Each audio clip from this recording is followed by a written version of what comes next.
Cinema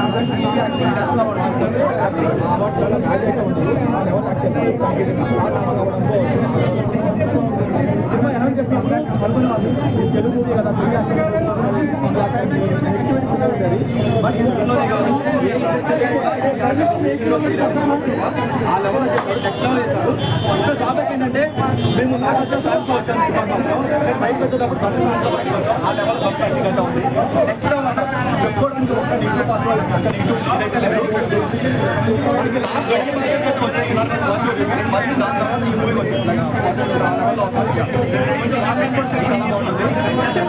అంటే duration ఎక్కువ duration bore అంటున్నారు. లేదు చాలా బాగుంది. లాస్ట్ వరకు అసలు బోర్ కూడా కొట్టదు. నాగార్జున గారు ధనుష్ గారు ఎవరు యాక్టింగ్ బాగా అనిపించింది? ధనుష్ స్పీక్స్ అసలు పక్క వస్తారు. రష్మి గురించి ఏం చెప్తారు? రష్మి కూడా చాలా బాగా యాక్ట్ చేసింది. లాస్ట్లో ఫైట్ చాలా బాగుంది. సాంగ్స్ గురించి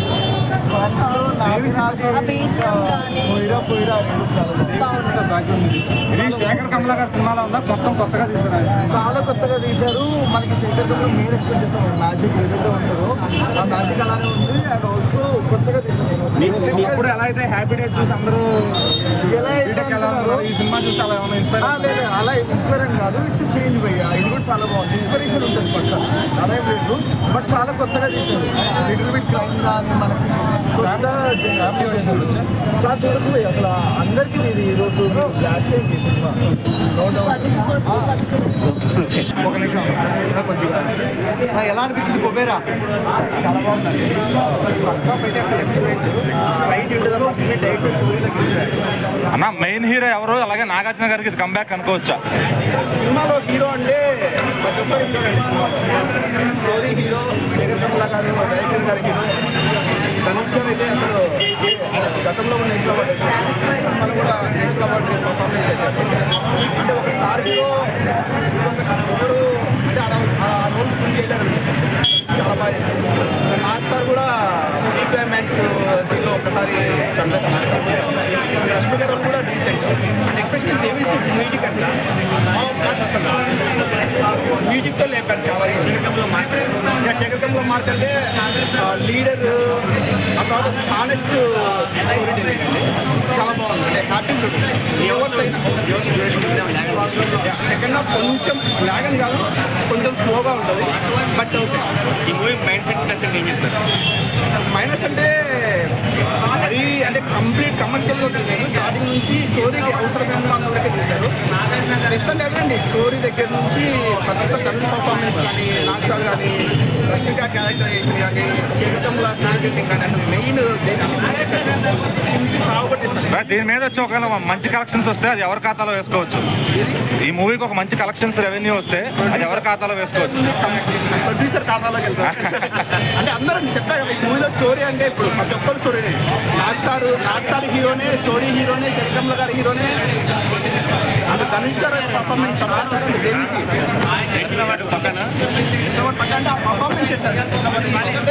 ఒక స్టార్ హీరో దాని రోల్ ధనుష్ గారు కాబట్టి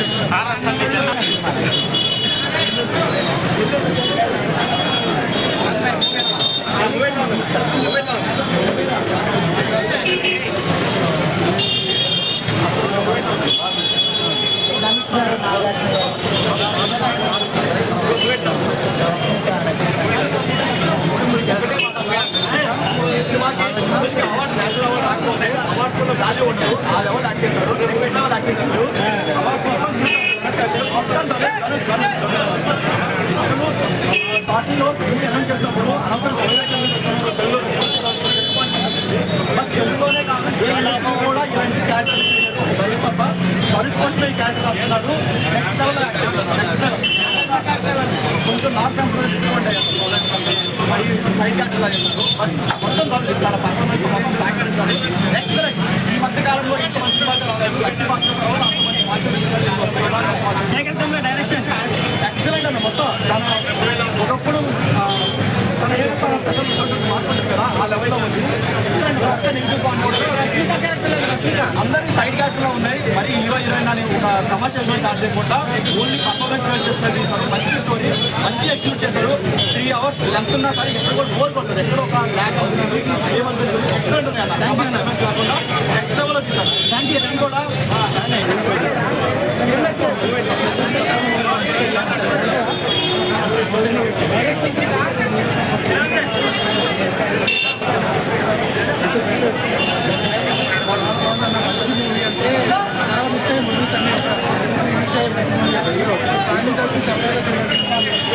సొసైటీలో ఉన్నదన్నమాట. బట్ ఏంటంటే చాలా బాగా కొంచెం టైం స్టార్టింగ్కి వెళ్ళిన వరకు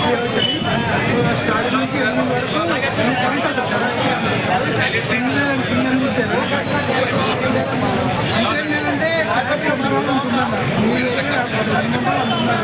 చాలా బాగుంది. అక్కడ ఉన్నంత వరకు బాగుంది. లైక్ ఆయన కొంచెం ఎమోషనల్గా ఉండాలి, ఎమోషనల్గా ఉండాలి, అటు యాక్టివ్గా ఫుడ్గా ఉండాలి. మంచి మూవీ, చాలా బాగుంది. నాకైతే ఈ నేను నేషనల్ అవార్డు జ్యూరీనే తప్పు పడతాను. 3 గంటలు అదే అంటున్నాను, లెంత్ ఎక్కువ ఉంది, బట్ మెసేజ్ అనేది చాలా బాగా కనిపిస్తుంది.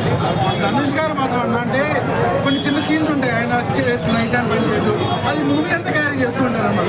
సో ఒక చిన్న చిన్న డైలాగ్స్ నాకు తెలిసి డబ్బింగ్ కూడా ఈయన వచ్చి చెప్తుంటారు తెలుగులో, కానీ చాలా బాగుంది. ఎక్కడ కూడా మీకు కనెక్ట్ అవ్వము లేదు, కొంచెం తమిళ యాక్సెంట్ అవుతుంది, అది ఏం లేదు. చాలా మంచి మూవీ, అందరూ ఫ్యామిలీ రండి. వీకెండ్ సమ్మర్ ఇప్పుడే స్టార్ట్ అయింది, వీకెండ్ రండి. మంచి మూవీ, అందరూ enjoy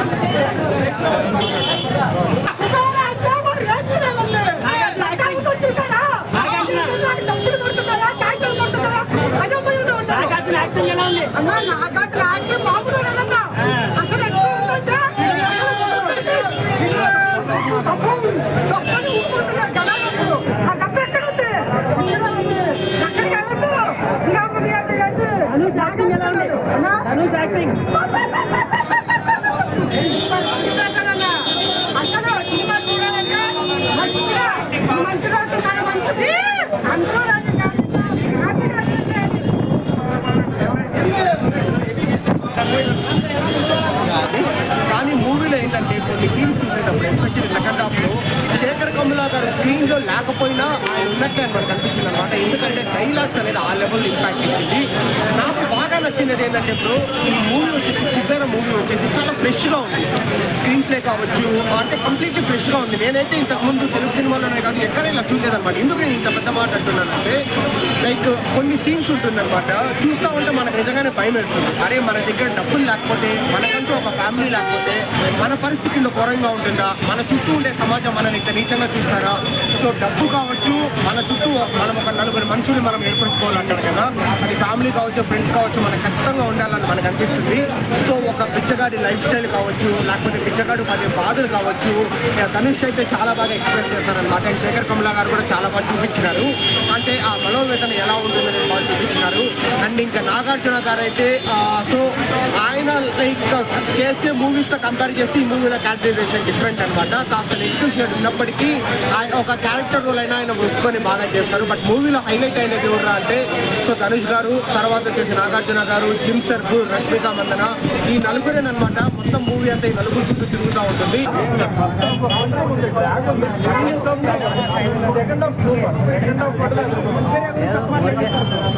block buster hit for Dhanush గారు అండ్ నాగార్జున గారు అండ్ మెయిన్గా శేఖర్ కమ్లా గారు రైటింగ్ ప్యాన్ ఇండియా రేంజ్ ఖచ్చితంగా ప్యాన్ ఇండియా రేంజ్ అంటే, ఎందుకంటే ఇది ప్యాన్ ఇండియా రేంజ్ కథ కాబట్టి నిజంగా ఒక బిచ్చగాళ్ళు దాని మీద జరిగే స్కామ్ చాలా రియలిస్టిక్గా చూపించాం. ఎక్కడ మనకు సినిమా చూస్తున్నారు కాకుండా ఆ ఎమోషనల్ డ్రైవ్ లో మనం ట్రావెల్ చేస్తాం అనమాట.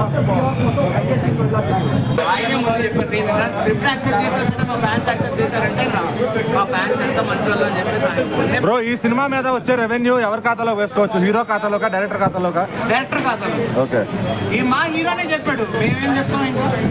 Honestly it's Sekhar Kammula film. This is not a side character bro. సినిమా సైడ్ క్యారెక్టర్ కాదు. ఆయన లేకపోతే సోల్ లేదన్నప్పుడు ఆ క్యారెక్టర్ గుర్తుపెట్టుకుంటాం అంతే. హీరోని గుర్తుపెట్టుకో. ఒక మాస్ ఫిలిం తీసినా, ఒక క్లాస్ ఫిలిం తీసినా, ఒక సినిమా గుర్తుంటది ఏమో తెలియదు కానీ ఒక క్యారెక్టర్ మాత్రం జీవితంలో గుర్తుంటుంది. అలాంటి క్యారెక్టర్ నాగార్జున సైడ్ క్యారెక్టర్ చేసుకోవాల్సిందేనా, హీరోగా రారా ఇంకా? మెయిన్ హీరోగా చాలా ఫిలిమ్స్ చేశారు. ఆ ఫిలిమ్స్ లో ఉన్న రిసెప్షన్ కూడా మనం చూసే ఉన్నాం. ఇప్పుడు వేరే సీనియర్ హీరోస్ కూడా చాలా చాలా సినిమాలు చేస్తారు. అలా అని చెప్పేసి ఒకటే రూట్లో ఎవరు వెళ్ళరు కదా. భయంగా. ఆనెస్ట్లీ ఆయనకి ఇంకో పేరు ఉంది, ద సెల్యులాయిడ్ సైంటిస్ట్ అని. ఎక్స్పెరిమెంట్ చేయకుండా ఇంత దాకా వచ్చిండు, ఇంతమంది న్యూ డైరెక్టర్స్ ని ఇంట్రడ్యూస్ చేస్తున్నాడు. ఆనెస్ట్లీ శేఖర్ కమలా గారు మొన్నే చెప్పారు, నాగార్జున గారు లేకపోతే ఈ సినిమాలో చూడలేదు అంతే. ఒకటే point, Kubera the soul of the film is Akkineni Nagarjuna. అంటే అన్న బాలయ్య వెంకటేష్ 1000 కోట్లు 100 కోట్లు కాదన్న, సినిమా గుర్తుండాలా లేదా అదే ముఖ్యం. Collections are not important. Teja సజ్జాకి కూడా వస్తాయి కలెక్షన్.